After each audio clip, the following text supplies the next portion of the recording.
Hola, quiero compartir con ustedes de ese libro Orar los nombres de Dios.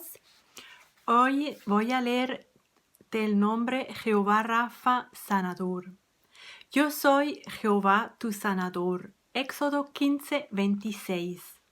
Dios, hoy vengo a ti porque eres Jehová el sanador. Eres aquel que hizo nuestros cuerpos, quien elaboró y entrelazó cada célula.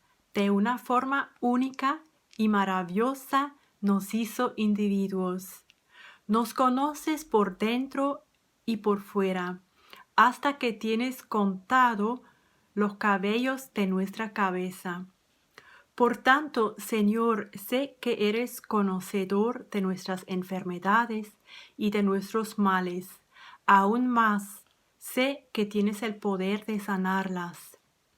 Emocionalmente liberaste a los oprimidos, vendaste las heridas de los quebrantados de corazón.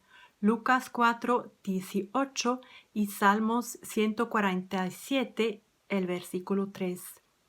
Físicamente tomaste nuestras enfermedades, llevaste nuestras dolencias. Mateo 8:16 y 17. Espiritualmente sanaste nuestra enfermedad de pecado. Por sus heridas ustedes han sido sanados. Primera de Pedro 2:24. Te alabo, Jehová Rafa, Jehová sanador, porque puedo venir ante ti sabiendo que tienes el poder de sanar por completo. Amén.